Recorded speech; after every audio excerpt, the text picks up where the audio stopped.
अज्ञानतिमिरान्धस्य ज्ञानञ्जनशलाकया चक्षुरुन्मिलितं येन तस्मै श्रीगुरुवे नमः। श्री चैतन्य चरितामृत मध्य लीला चैप्टर 22 और श्लोक संख्या चैप्टर 20 और श्लोक संख्या 62। तो हम सुन रहे हैं किस प्रकार से सनातन गोस्वामी चैतन्य महाप्रभु से मिलने वाराणसी में आए हैं और चंद्रशेखर जो कि एक बहुत अच्छे भक्त हैं लेकिन संभव उनको पहचान नहीं पाए, उनको एक फ़कीर लगे। और क्योंकि चैतन्य महाप्रभु भगवान है, सबके हृदय में है, उनको ये समझाने की आवश्यकता नहीं है। और वो समझ गए कि बाहर सनातन गोस्वामी आए हैं, उन्होंने चंद्रशेखर को बोला कि उनको लेके आइए। और उसके बाद वो उनका शरीर को साफ कर रहे हैं, उनसे शास्त्रों के अनुसार चैतन्य महाप्रभु बता रहे हैं कि किस प्रकार एक भक्त जो है बड़ा इम्पोर्टेंट होता है और उसमें जातिवाद नहीं करना चाहिए, उसका इकोनॉमिक स्टेटस नहीं देखना चाहिए। तो इस प्रकार से बता रहे हैं कि कैसे भक्त की सेवा करके भक्त को सम्मान दे के भगवान को प्रसन्न किया जा सकता है। एत कही कहे प्रभु सुन सनातन कृष्ण बड़ दयामय पतित पावन। श्री चैतन्य महाप्रभु ने आगे कहा, हे सनातन कृपया मुझसे सुनो, कृष्ण अत्यंत दयालु है और सभी पतितात्माओं के उद्धारक हैं। महारौरव हिते तोमा करिला उद्धार, कृपा रस समुद्र कृष्ण गंभीर अपार। हे सनातन कृष्ण ने तुम्हें जीवन के सबसे गहरे नरक महारौरव से बचा लिया। वे दया के सागर हैं और उनकी लीलाएं अत्यंत गंभीर हैं। तो हमारे जीवन में जैसे हम अक्सर चर्चा करते हैं कि हम कृपा मानते हैं, यदि हम एक्सीडेंट से बच जाते हैं, बीमारी से बच जाते हैं, नौकरी जाते जाते बच जाती है, पैसा कहीं से मिल जाता है, संबंधी बच्चे की पढ़ाई अच्छी हो जाती है, बच्चे का कहीं नंबर आ जाता है बढ़िया इंस्टीट्यूट में, नौकरी में, विदेश का वीज़ा लग जाता है, तो हम इन सारी चीज़ों को कृपा मानते हैं। इसलिए आप देखेंगे अक्सर लोगों के गाड़ियों के पीछे, घर में, उन चीज़ों को गुरु कृपा मानते हैं, कृष्ण कृपा मानते हैं, भगवान कृपा मानते हैं। लेकिन ये कुछ कृपाएं अदृश्य होती हैं। अदृश्य हैं क्योंकि हमारी दृष्टि बड़ी लिमिटेड है, हम देख नहीं पाते हैं कि हमारा जीवन एक्चुअली में नरक में था। यहाँ पर भी जिस तरह का जीवन हम जी रहे थे उससे हमें महारौरव मिलता। सनातन गोस्वामी को बता रहे। अब सनातन गोस्वामी तो फिर भी इतने बड़े वो नहीं थे ना, आप जानते ही हैं। अब हमारी क्या स्थिति होगी सोच सकते हैं। वो तो केवल वहाँ पर काम करते थे और उनका जीवन फिर भी भक्तिमय था। फिर भी भगवान कह रहे हैं कि तुमको महारौरव से बचा लिया गया है। यही बात हमारे सब के लिए है। अब बताइए, जो व्यक्ति हमें इतने बड़े संकट से बचा ले, भगवान और भक्त, यही उनकी असली कृपा है। फिर हमें डाउट हो जाता है कई बार, हाँ, भगवान के ऊपर, गुरु के ऊपर, वैष्णवों के ऊपर, और हम असली कृपा को भूल जाते हैं कि हमारे जीवन में सबसे बड़ी कृपा क्या है। तो यहाँ पर भगवान याद दिला रहे हैं सनातन गोस्वामी को, और एक तरह से हम सबको याद दिला रहे हैं कि हम सबको भी महारौरव नरक में जाने से बचा लिया गया है। नहीं तो आज जिस प्रकार के हम कर्म करते थे, उस कर्मों से हम यहीं पर जाते। हम में से हो सकता है बहुत सारे लोग खाने पीने के कुछ नियम पालन करते हो, लेकिन फिर भी हमारे जीवन का उद्देश्य कृष्ण की प्रसन्नता नहीं था। और ऐसे बोलते हैं कि यज्ञर्थात् कर्मणा अन्यत्र लोकायम कर्म बंधना, कि जो भगवान के लिए नहीं कार्य करता है वो संसार में बंध जाता है, फंस जाता है, और संसार में रहते हुए उससे पाप कर्म हो ही जाते हैं और इस कारण वो नरक की तरफ चला ही जाता है। इसलिए हमारे ऊपर सबसे बड़ी कृपा है जो यहाँ बता रहे कि भगवान दया के सागर हैं, उनकी लीलाएं अत्यंत गंभीर हैं। भगवद्गीता में कहा गया, ईश्वर सर्वभूतानां हृदयेषु अर्जुन तिष्ठति, वो हर एक के हृदय में है। कोई ये नहीं समझ सकता कि वह किस तरह कार्य कर रहे हैं, हमारी हेल्प कैसे करी जा रही है, तो हम समझ नहीं पाते हैं इस बात। जैसे ही भगवान किसी भक्त के निष्ठावान कार्य को समझ जाते हैं तो उसके भक्त की सहायता करते हैं, लेकिन वो समझ नहीं पाता कि ये सब कैसे हो रहा है। हमें अक्सर जब हम सक्सेसफुल होते हैं किसी भी चीज़ में, तो हमें लगता है कि मेरी प्लानिंग ने काम कर दिया, मेरी मेहनत ने काम कर दिया। हम भक्तों की और भगवान की जो कृपा है उसको महसूस नहीं कर पाते, क्योंकि कर्ता हम इति मन्यते, अहंकार विमूढ़ आत्मा। हमें ज़बरदस्त अहंकार है अपने ऊपर, ज़बरदस्त। इसलिए हम सोचते हैं हमने किया, मैंने किया, मैं जल्दी उठा, मैंने भक्ति करी इत्यादि। यदि भक्त भगवान की सेवा के लिए कृत संकल्प है तो भगवान उनकी सहायता करने के लिए तैयार रहते हैं, उसको उपयुक्त बुद्धि देते हैं। श्री चैतन्य महाप्रभु सनातन गोस्वामी को समझा रहे हैं कि कृष्ण कितने दयालु हैं।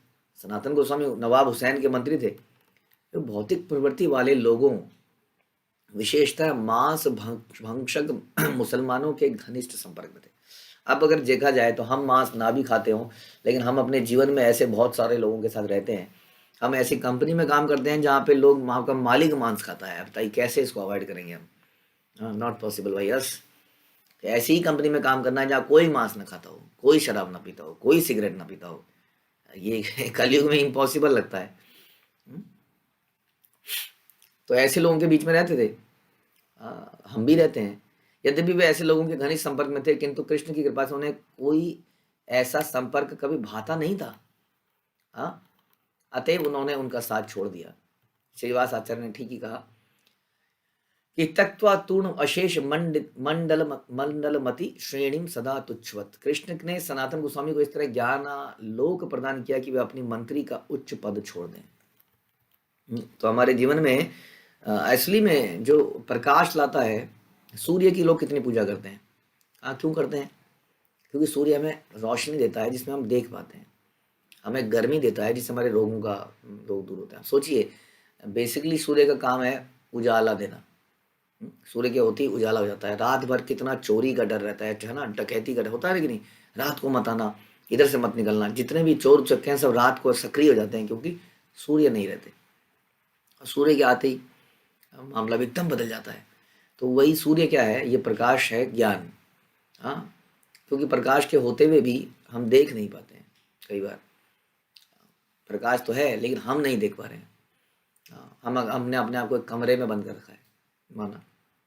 तो उसी तरह से गुरु हैं, भगवान हैं, शास्त्र हैं, वैष्णव हैं, ये हमें वो ज्ञान का प्रकाश देते हैं। इसलिए कितनी इंपॉर्टेंस इनकी पोजीशन होगी। लेकिन सूर्य दिखता है सामने प्रकाश देता हुआ, ये सारे लोग दिखते नहीं हैं प्रकाश देते हुए। कौन सा प्रकाश, कैसा प्रकाश?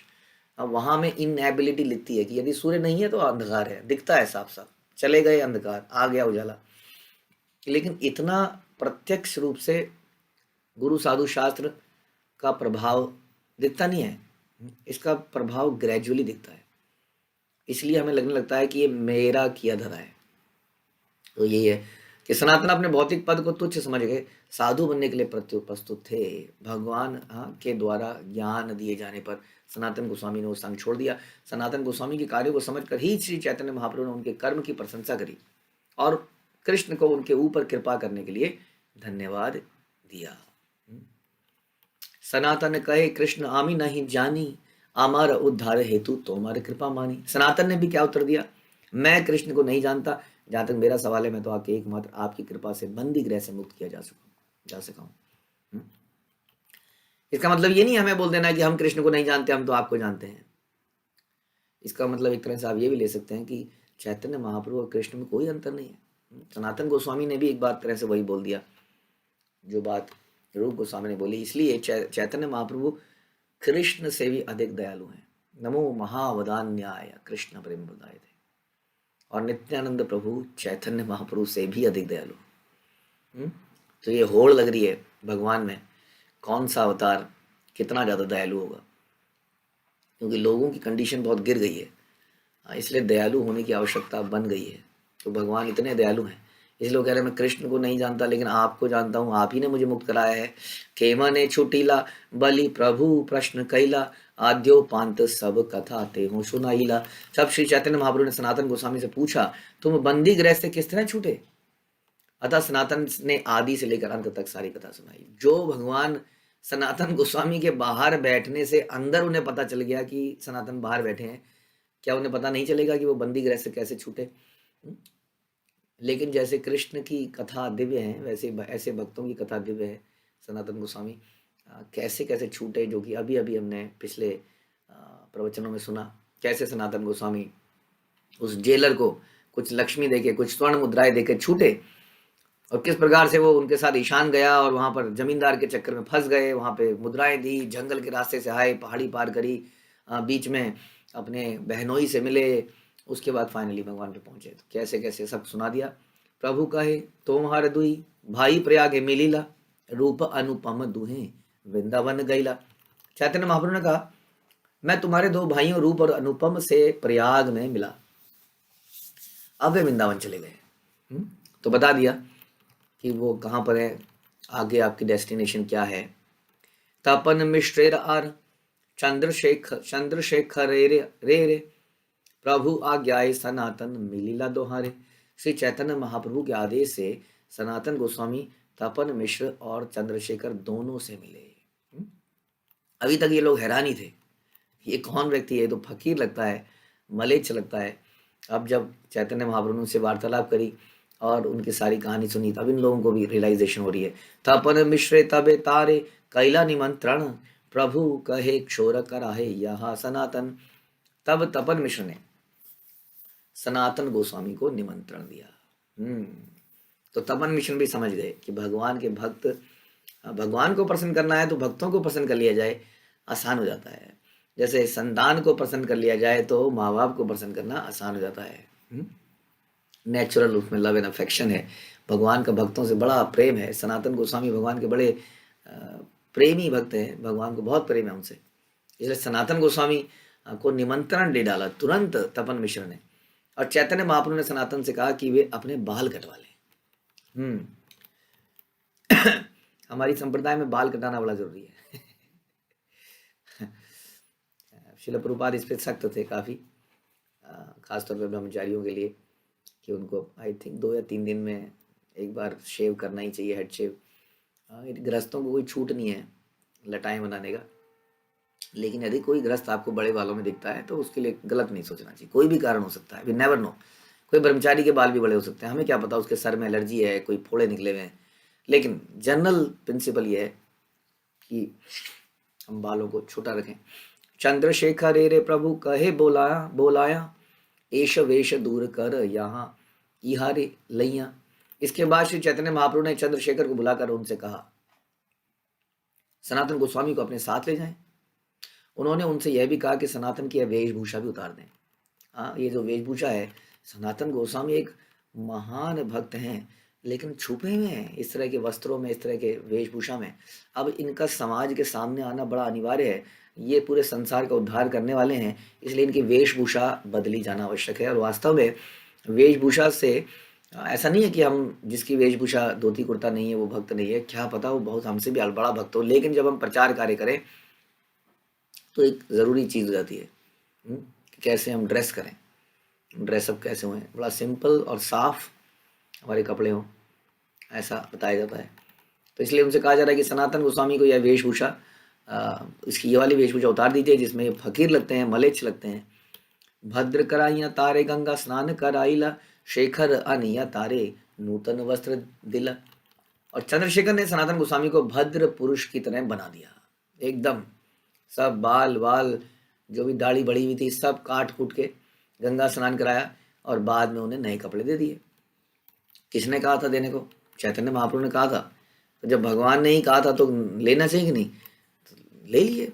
यह श्लोक में भद्र कराया शब्द महत्वपूर्ण है। लंबे बाल मूछें दाढ़ी के कारण सनातन गोस्वामी दरवेश या हिप्पी लग रहे थे। बिल्कुल इसी तरह प्रभुपाद ने हिप्पियों के बाल कटाए, दाढ़ियां कटाई। अब जानते हैं ना हिप्पियों के बाल कितने लंबे होते थे, नहाते नहीं थे, शेव नहीं करते थे। क्योंकि चैतन्य महाप्रभु को सनातन के यह हिप्पी जैसे लक्षण अच्छे नहीं लगे, इसलिए उन्होंने तुरंत चंद्रशेखर से कहा कि उनके बाल कटवा दें। इसलिए जो भी लंबे बालों या दाढ़ी वाला व्यक्ति इस आंदोलन से जुड़ना और हमारे साथ रहना चाहता है, उसे अपने बाल कटाकर स्वच्छ हो जाना चाहिए। डायरेक्ट इंस्ट्रक्शन है। कुछ लोग जिनकी मूछें हैं उनको जान के थोड़ा दुख होगा कि इसमें जुड़ने के लिए मूछें भी कटानी पड़ेंगी। क्योंकि मूछों में ताव देते हैं ना हम लोग, तो ताव को कर उसको ना, वही तो तृणादि भी सुनिश्चित बनना है तो मूछ कटानी पड़ेगी। मूछ में हमारा अहंकार छुपा हुआ है, अभी कटाने की जरूरत नहीं है, लेकिन आगे जाके कटा सकते हैं। तो यहाँ बता रहे हैं कि सबको अपना बाल कटा लेना चाहिए, बता रहे हैं प्रभुपाद। अगर इस आंदोलन में जुड़ना है तो स्वच्छ हो जाना चाहिए। चैतन्य महाप्रभु के अनुयायी लंबे बालों को आपत्तिजनक मानते हैं। हाँ देखिए, बाल लंबे होते हैं, पुरुषों के लिए बात कर रहे हैं, कहीं माताएं बाल कटवा लें अपने। माताओं को बाल लंबे ही रखने हैं, पुरुषों को बाल लंबे नहीं रखना है। और माताओं को भी बालों को बांध के रखना है। बालों से अंधकार नहीं फैला देना चारों तरफ। इतने बालों को खोल के उसको, उस अंधकार में न जाने कितने पुरुष भी अंधकार में चले जाते हैं। तो बालों को बांध के रखिए, और पुरुष लोग जो है बाल छोटे रखिए, ताकि स्टाइल ना मारना पड़े, कंघी जेब में ना रखनी पड़े। चोटी चोटी तो बना सकते हैं यदि आपके ऑफिस में दिक्कत नहीं है तो। श्री चैतन्य महाप्रभु ने कृपावश सनातन गोस्वामी को महारौरव से बचाया था। महारौरव ये वह नरक है जहाँ कसाईयों को रखा जाता है। कसाईयों को महारौरव, सबसे खतरनाक नरक। इस संबंध में श्रीमद् भागवत पढ़ सकते हैं, 5वां अध्याय 26वां, 5वां कैंटो 26वां अध्याय। सेई वस्त्र सनातन न कैल अंगीकार, सुनिया प्रभुर मने आनंद अपार। चंद्रशेखर ने सनातन गोस्वामी को नए वस्त्र दिए, लेकिन सनातन ने स्वीकार नहीं किया।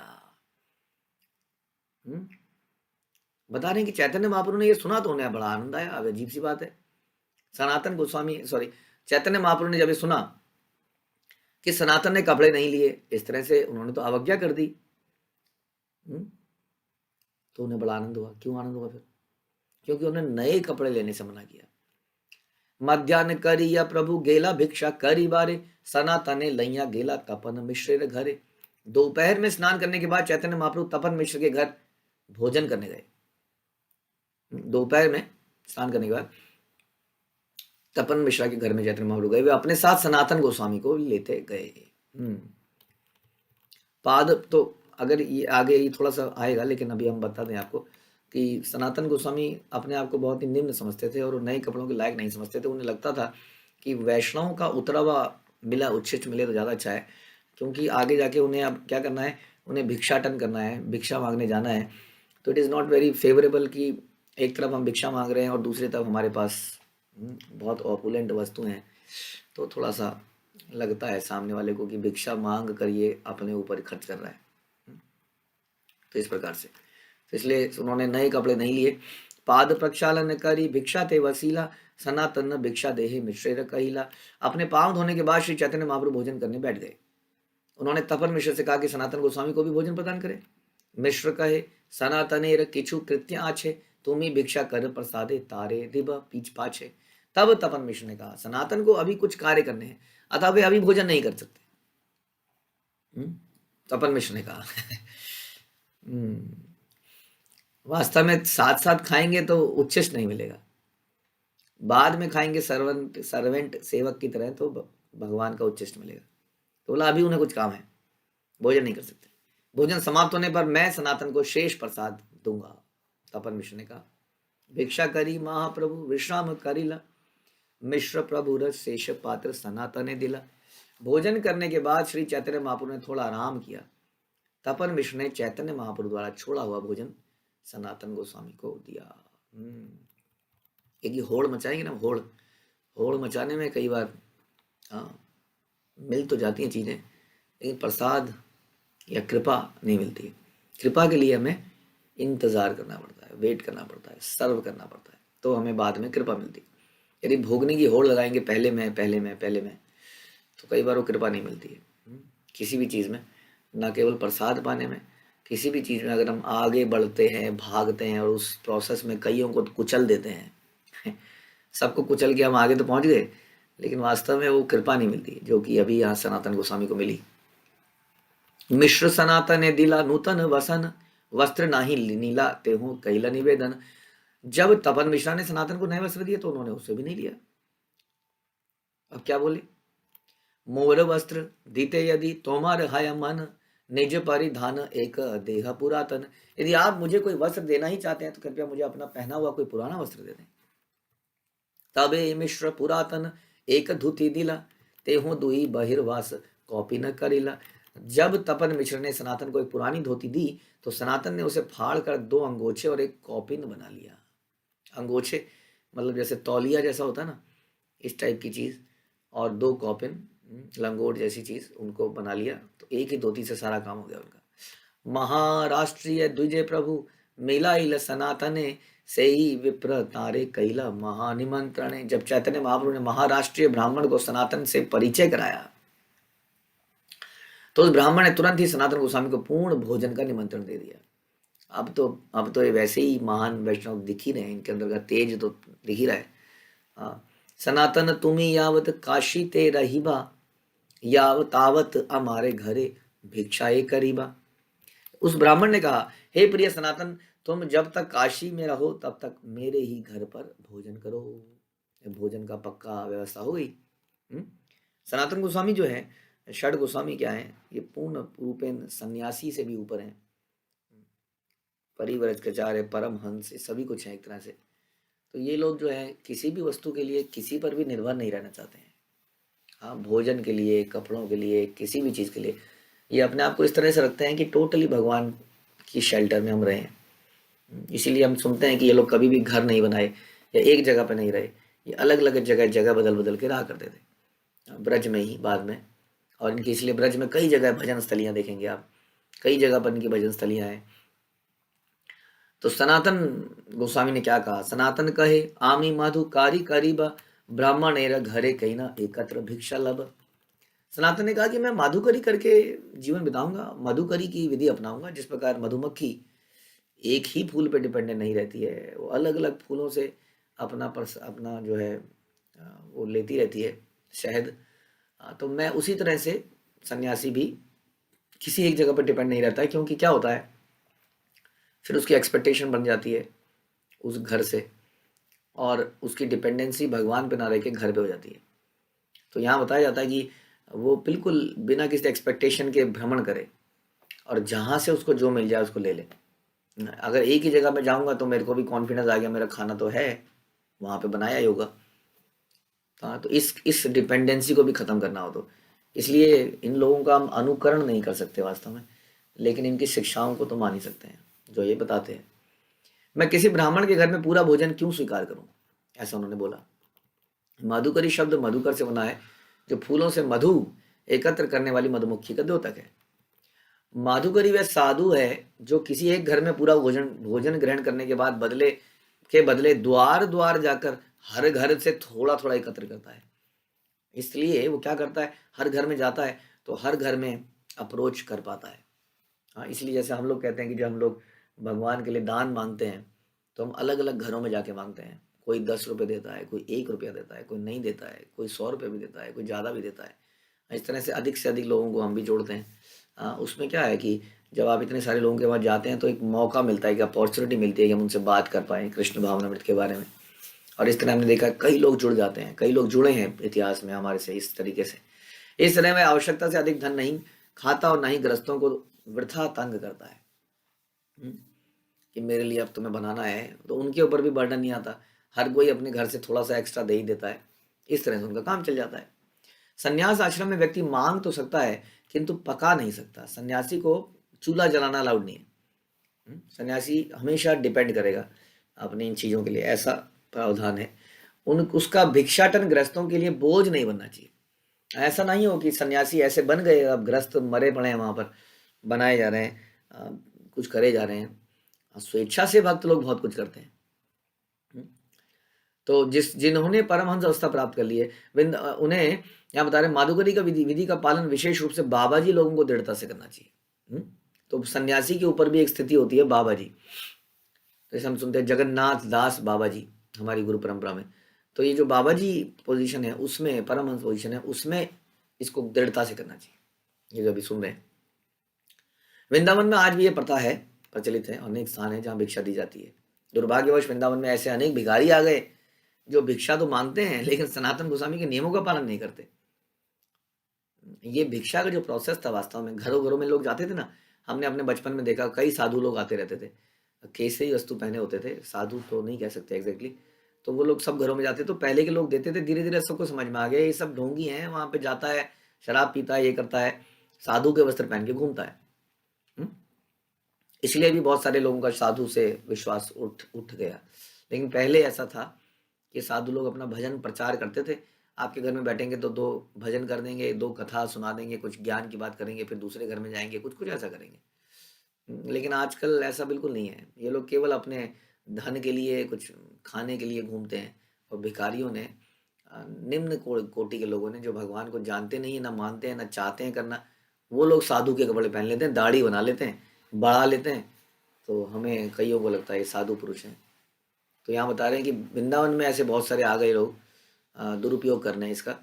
लोग उनकी नकल करके माधुकरी वृत्ति के द्वारा आलसी जीवन बिताते हैं। प्रभुपाद कह रहे हैं, जब परमहंस स्थिति पे पहुंचे ही नहीं भाई, तो क्यों ऐसा करते हो? इससे तो तुम और आलसी हो जाओगे और गिर जाओगे। सनातन गोस्वामी या रूप गोस्वामी का कठोरता पूर्वक अनुसरण करना लगभग असंभव जैसा है।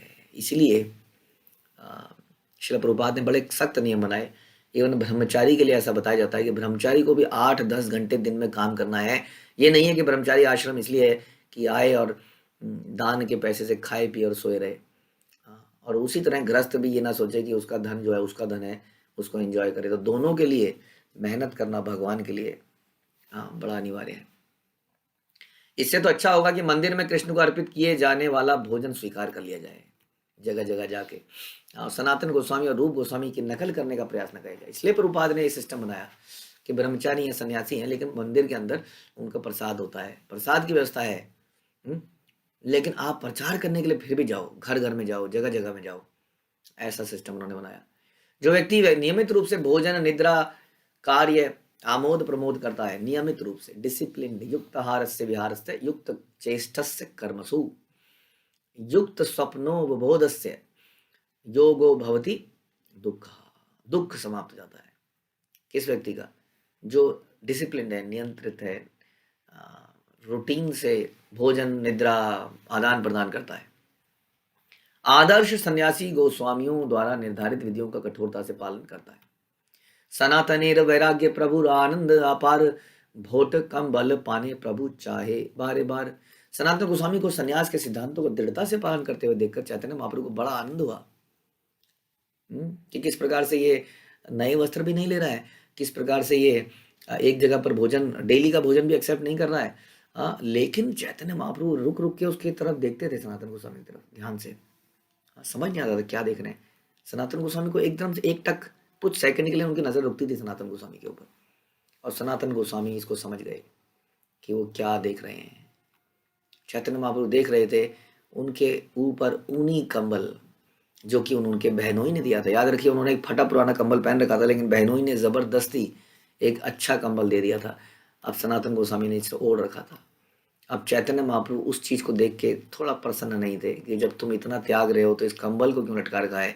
सनातन जानीला प्रभु ना भाया, भोट त्याग करी बारे चिंतिला उपाया। और चैतन्य महाप्रभु इस कीमती ऊनी कंबल को देख रहे थे।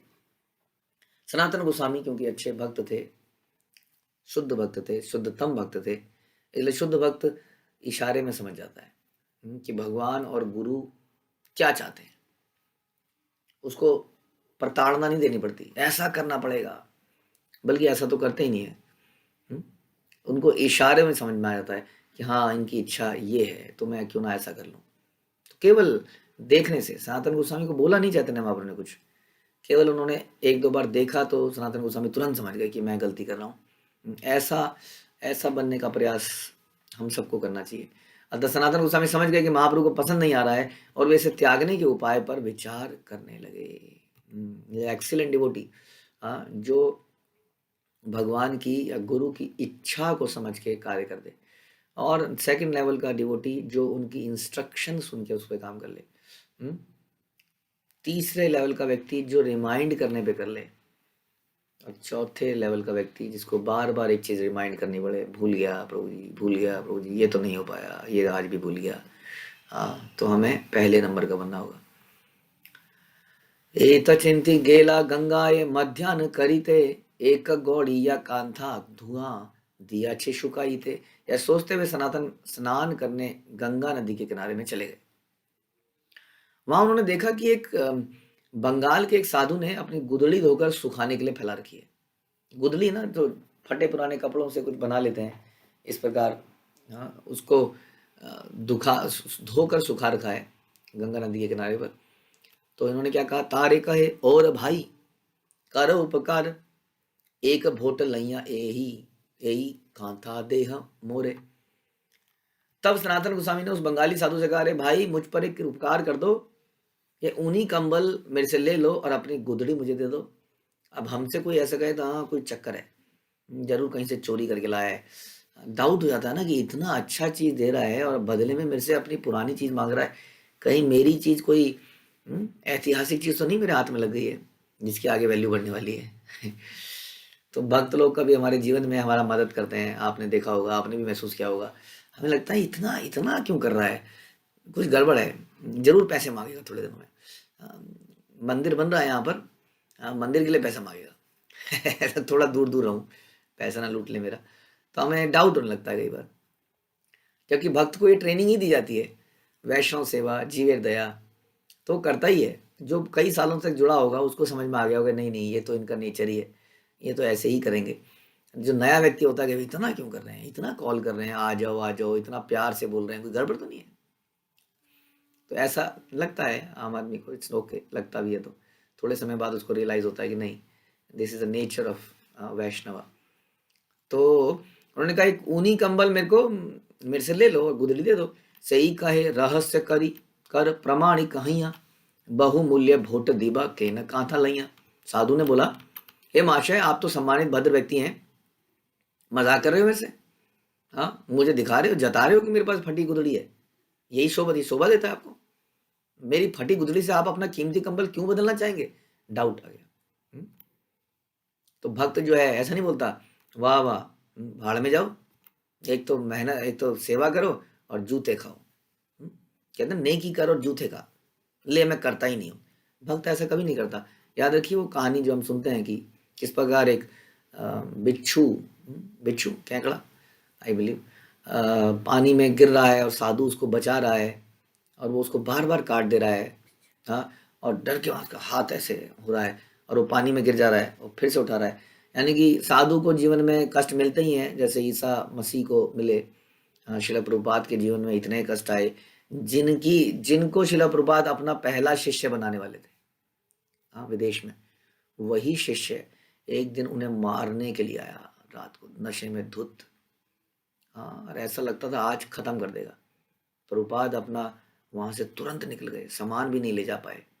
हाँ, क्योंकि प्रभुपाद को आगे बहुत कुछ करना था। तो कहने का मतलब है, यहाँ पर कलयुग में ऐसा अक्सर होता है। कलयुग का एक लक्षण है जो महाभारत में हम सुनते हैं, कि महाभारत में कि हम क्या सुनते हैं, कलयुग का एक लक्षण क्या है कि घड़े में आप पानी डालेंगे और घड़े से वापस गिलासों में पानी डालेंगे तो पानी में कमी हो जाएगी। माना आपने 4 गिलास पानी घड़े में डाला, घड़े से 4 गिलास पानी, घड़े को वापस जब 4 गिलासों में डालेंगे तो आप देखेंगे क्वांटिटी कम हो गई। यानी कि जितना आप दोगे उतना कभी आपको नहीं मिलेगा। लेकिन साधु कभी इससे रुकता नहीं है, क्योंकि उसको मिलने की आकांक्षा नहीं होती। कोई उसको डसता भी है तो भी वो कृपा करता रहता है, कृपा करना चाहता है। वो बदले की भावना नहीं रखता कभी भी। ये एक नेचर है साधु का, ठीक है। तो इसलिए बता रहे हैं कि उन्होंने डाउट हो गया तो उन्होंने क्या बोला, तेहु कहे रहस्य नहे कही सत्यवाणी, भोट लह तुमी देह मोर कांथा खानी। सनातन ने कहा, मैं परिहास नहीं कर रहा हूँ, मजाक नहीं कर रहा हूँ, मैं सच कह रहा हूँ भाई, कृपया अपनी फटी गुदड़ी के बदले में यह कंबल ले लीजिए। एत बलि कांथा लईल भोट तारे दिया, गोसाई ठाई आईला कांथा गले दिया। यह कहकर सनातन गोस्वामी ने कंबल को गुदड़ी से बदल लिया। चैतन्य महाप्रभु की इच्छा को ध्यान में रखते हुए उन्होंने अपना नया कंबल उसको उनको दे दिया और उनकी पुरानी गुदड़ी को ले लिया। फिर वे अपने कंधे में गुदड़ी डाल लिया और चैतन्य महाप्रभु के पास वापस लौट आए। प्रभु कहे, तुम्हारे भोट कंबल को था गेला, प्रभु पदे सब कथा गोसाई कहिला। सब जब सनातन गोस्वामी लौटे तो महाप्रभु से पूछा, तुम्हारा ऊनी कंबल कहाँ गया? तो सनातन गोस्वामी ने महाप्रभु को सारी कहानी सुना दी। प्रभु कहे, इहाँ आमी करी अच्छे विचार, विषय रोग खंडाइला कृष्णा ये तोमार, ये सेके न राखीब तोमार शेष विषय भोग, रोग खंडित सद वैद्य न राखे शेष रोग। तब चैतन्य महाप्रभु ने कहा, मैं पहले ही इस विषय पर विचार कर चुका हूँ, मेरा भी यही विचार था सनातन गोस्वामी, मैं ऐसा ही सोच रहा था। लेकिन चूंकि भगवान कृष्ण बड़े दयालु हैं, अतः उन्होंने भौतिक वस्तुओं के प्रति तुम्हारी आसक्ति को खंडित कर दिया। एक और एग्जाम्पल दया का, इससे पहले हमने सुना था दया और कृपा का एग्जाम्पल था कि महाप्रभु ने और भगवान ने और गुरु ने और वैष्णव ने हम सबको रौरव महारौरव नरक में जाने से बचा लिया। यही सबसे कृपा, इसके बाद कोई और कृपा की आकांक्षा नहीं होनी चाहिए। आजकल मेरे से बात नहीं करते हो, आजकल मुझे समय नहीं देते हो, मेरे घर में ये समस्या आई तो तुम नहीं आए, ये सब नहीं सोचता है। क्योंकि वो ऑलरेडी जानता है कि उसको बहुत बड़ी कृपा मिल गई है। यहाँ पर दूसरी कृपा बता रहे हैं, हमारा भौतिक वस्तुओं के प्रति आसक्ति समाप्त कर देना भी भगवान गुरु की बहुत बड़ी कृपा है। कहने भगवान बड़े दयालु हैं कि भौतिक भौतिक आसक्ति को खंडित कर दिया है। भला कृष्ण तुम्हें भौतिक आसक्ति का अंतिम चिन्ह भी क्यों रखने देते? रोग को नष्ट करने के बाद अच्छा वैद्य रोग के किसी भाग को बचा नहीं रहने देता, जब तक रोग जड़ से ना समाप्त हो जाए। तो हमारे ऊपर भी एक कृपा है यदि हम अपने जीवन को इस तरह का बनाते जा रहे हैं। तीन मुद्रार भोट गाए माधुकरी ग्रास, धर्म हानि हय लोक करे उपहास। माधुकरी का अभ्यास तथा बहुमूल्य कंबल ओढ़ना पारस्परिक विरोधी है। एक तरफ आप मधुकरी कर रहे हो और एक तरफ इतना अच्छा कंबल ओढ़ा हुआ है। हाँ, तो ये विरोधी हो गए, लोगों को डाउट होगा इससे। ऐसा करने से मनुष्य अपनी आध्यात्मिक शक्ति भी खो देगा और हंसी का पात्र बन जाएगा। और जो हंसी का पात्र बन जाएगा तो बाकी लोग कैसे उससे प्रेरित फील करेंगे। गोसाई कहे ये खंडिल कुविषय भोग, तार इच्छाया गेला मोरा शेष विषय रोग। सनातन गोस्वामी ने उत्तर दिया, पूर्ण पुरुषोत्तम भगवान ने मुझे इस भौतिक संसार में पापमय जीवन से बचा लिया। उनकी इच्छा के अनुसार भौतिक आकर्षण का मेरा अंतिम चिन्ह भी अब चला गया। तो यदि कभी हमें डाउट हो कि हम सही जगह पर हैं, तो देखिए हम लोग ऐसी परंपरा के पाठ हैं। इसलिए हम कई बार कहते हैं कि अपनी परंपरा में ही हम श्रवण पठन सेवा इत्यादि करें, कंफ्यूज ना हो। यहाँ पर अत्यंत उन्नत भक्त भगवान स्वयं इस परंपरा में आए। तो कई बार हमसे लोग पूछते हैं कि उस परंपरा में क्या है, इस परंपरा में क्या है, उस परंपरा में क्या है। अब वास्तव में अपनी परंपरा को जान ले पहले डीपली। हम अपनी परंपरा को अभी जाने ही नहीं है, हम दूसरी परंपराओं के बारे में जान रहे हैं। क्या इतना इनफ नहीं है कि स्वयं चैतन्य महाप्रभु इस परंपरा में आए? Where is the time? कहाँ समय है हमारे पास बहुत सारा रिसर्च करने का? ज्ञान लेने का प्रयास मत कीजिए। ज्ञान लेते भक्ति कब करेंगे? गुरु परंपरा के प्रति समर्पित कीजिए और आगे बढ़िए। सनातन गोस्वामी ने उत्तर दिया, पूर्ण पुरुषोत्तम भगवान ने मुझे इस भौतिक संसार के पापमय जीवन से बचा लिया। उनकी इच्छा के अनुसार भौतिक आकर्षण का मेरा अंतिम चिन्ह भी चला गया। और फिर भगवान बड़े प्रसन्न हो गए। प्रसन्न हैया प्रभु तारे कृपा कैला, तार कृपाय प्रश्न करीते तार शक्ति हैला। सनातन गोस्वामी ने प्रसन्न होकर चैतन्य महाप्रभु सनातन गोस्वामी से प्रसन्न होकर चैतन्य महाप्रभु ने उन्हें अपनी अहेतु की कृपा प्रदान करी। अहेतु की कृपा, अपना प्रेम, अपना सानिध्य, ज्ञान जो कि अब मिलेगा। भगवान की कृपा से सनातन गोस्वामी ने उनसे प्रश्न करने की आध्यात्मिक शक्ति पाई। तीसरी कृपा। आज देखिए कृपा के कितने प्रकार हैं। किस किस प्रकार से हमारे ऊपर कृपा है। महारौरव नरक से हमें बचाया पापमय जीवन से, हमारे अंदर से भौतिक आसक्ति खत्म करी, और तीसरा हमारे अंदर आध्यात्मिक शक्ति प्रदान करी प्रश्न पूछने की या एनालाइज करने की या समझने की। तो सनातन गोस्वामी इसके आधार पर प्रश्न पूछेंगे और जिज्ञासा करेंगे, और इस जिज्ञासा का आंसर उन्हें चैतन्य महाप्रभु से मिलेगा, जिससे उनके सारे डाउट खत्म होंगे और वो दूसरों के डाउट भी खत्म कर पाएंगे। तो इसलिए जिज्ञासा जनरली उसी व्यक्ति के अंदर आती है जो कुछ करना चाहता है, जो कुछ वास्तव में इम्प्लीमेंट करना चाहता है। तो उसके जीवन में अनेक इफ्स एंड बट्स आते रहते हैं। ऐसा है तो कैसे, ऐसा है तो कैसे। जो चलता है, एटीट्यूड रखता है, वो चला ही जाता है। उसके डाउट भी नहीं होते हैं, क्योंकि वो करने का विचार ही नहीं करता कभी किसी चीज़ को।